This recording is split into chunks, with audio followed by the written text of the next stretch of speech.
بسم اللہ الرحمن الرحیم۔ معزز ناظرین، آج ہم آسمانی کتاب زبور کے بارے میں بات کریں گے کہ وہ کس نبی پر نازل ہوئی۔ معزز ناظرین، اللہ تعالیٰ کا فرمان ہے وَآتَيْنَا دَاوُودَ زَبُورًا، اور ہم نے داؤد کو زبور عطا کی۔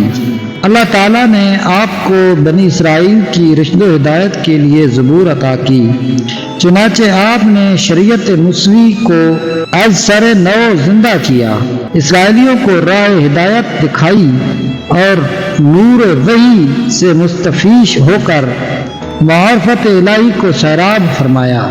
زبور خدا کی حمد کے نغموں سے معمور تھی، اور حضرت داؤد علیہ السلام کو خدا تعالیٰ نے ایسا لہجہ اور سریلی آواز عطا فرمائی تھی کہ آپ جب زبور کی تلاوت فرماتے تو جن اور انس حتیٰ کہ پہاڑ بھی جھومنے لگتے۔ اس لیے لحن داؤدی آج تک ضرب المثل ہے۔ مسند عبد الرزاق میں ہے کہ نبی اکرم صلی اللہ علیہ وسلم جب ابو موسیٰ اشعری رضی اللہ تعالیٰ عنہ کے حسن صورت کو سنتے تو فرماتے تھے کہ ابو موسیٰ کو اللہ تعالیٰ نے لحن داؤدی عطا فرمایا ہے۔ اللہ تعالیٰ نے اس کو اس طرح بیان فرمایا۔ ترجمہ: اور ہم نے داؤد کو اپنی جانب سے برتری عطا کی تھی، ہم نے پہاڑوں کو حکم دیا کہ اے پہاڑوں، داؤد کے ساتھ تسبیح میں موافقت پیدا کرو، اور پرندوں کو بھی یہی حکم دیا۔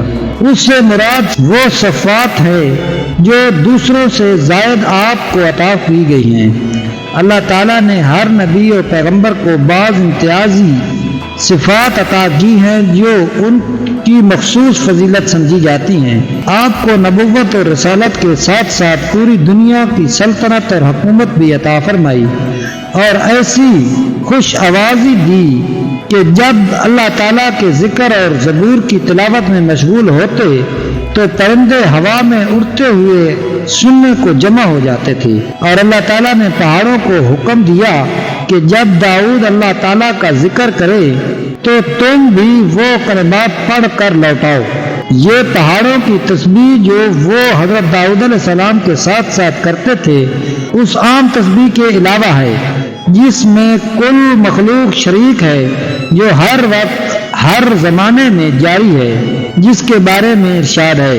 ترجمہ: اور دنیا میں کوئی ایسی چیز نہیں جو اللہ کی حمد و ثنا کرتی نہ ہو، مگر تم ان کی تسبیح کو نہیں سمجھتے۔ حضرت داؤد علیہ السلام کی آواز کے ساتھ پہاڑوں کا آواز ملانا اور تسبیح کو دہرانا یہ صدائے باز گشت کے طور پر نہ تھا جو عام طور پر گنبد یا کنویں وغیرہ میں آواز دیتے وقت آواز کے لوٹنے سے سنی جاتی ہے، کیونکہ قرآن کریم نے حضرت داؤد علیہ السلام پر خصوصی انعام اور فضل کی حیثیت سے ذکر فرمایا ہے، اور آواز باز گشت میں کسی کی خصوصیت کا کیا تعلق ہے؟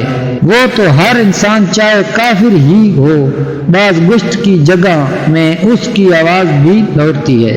ویڈیو اچھی لگے تو ویڈیو کو لائک اور چینل کو سبسکرائب کر دیں۔ ملتے ہیں نیکسٹ ویڈیو میں، تب تک کے لیے اللہ حافظ۔